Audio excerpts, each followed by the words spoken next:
can study and develop all this aspect, and that gives us also a sort of keystone of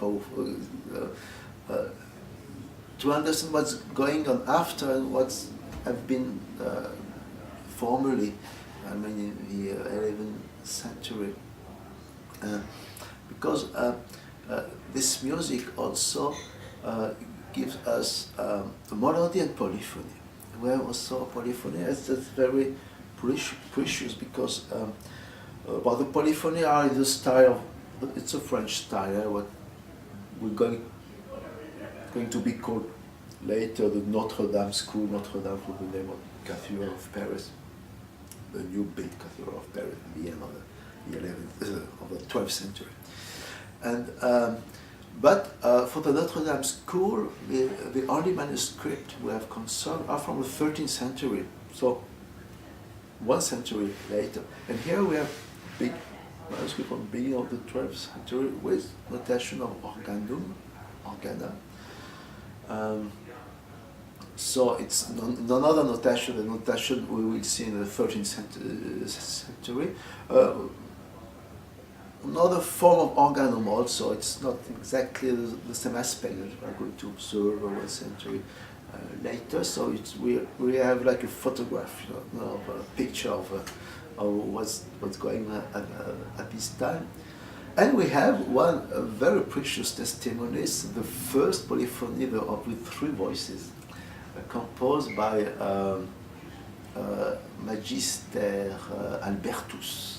Magister Albertus, who was first singer at the Cathedral of Paris, but it was not Notre Dame, it was before Notre Dame, St. Stephen Cathedral, who was a Byzantine church. Yeah, it was built around the year 1000, but was Byzantine cross, you know, and with mosaics, and so we always have, we must also always have in mind that the global aesthetic of liturgy, of music between the Greek and the Latin words is almost the same, let's say, until the 12th century. Things are going to change during the 12th century, but before we are really the same aesthetic, global aesthetic world, and that's why it's so it's important also to see this musical school and this early polyphony also in this context. This early polyphony was born and grew up in this context. Now we call well, Oriental or Eastern, but when we are talking of Western, Eastern, now that means some things. But when we go back to the 11th, 10th, we go further. It's not at all the same categories that now, and a lot of things that we think are Eastern now, but they were Western also at this time, you know, because Christianism is something global that comes from Middle East, and that comes from Middle East with the Greek canal also, the Greek culture, and so it's a world thing. It's really something global, and very often some scholars make a difference between what they call Roman part, the Greek part, and make a position that have no sense, you know. Before the Roman culture, from the 3rd century before Christ, they just took the Greek culture to make something with it, and the last musical treatise from the last Greek Roman, I mean Boëthius, his musical treatise of Greek music, you know, it's not a treatise of Roman music, right? And it's just a few years before Saint Gregory, the Pope of Gregorian. So we are really in the same cultural and aesthetic mood.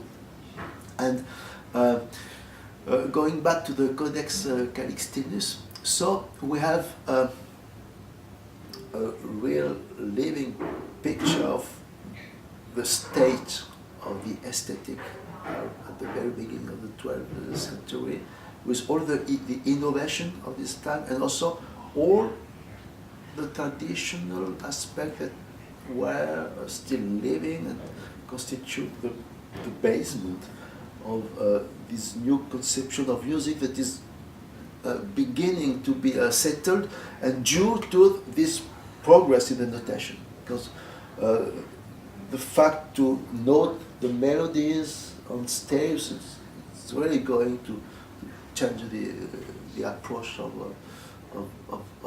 music, and that's why I'm so happy to be here and to make this transmission of all these things we have experimented with organum, and chiefly here with the Cappella Romana, because you have such a deep experiment of Byzantine music and of Western music also. So I think we can really do something very fecund, in fecundity of this meeting. I really love it.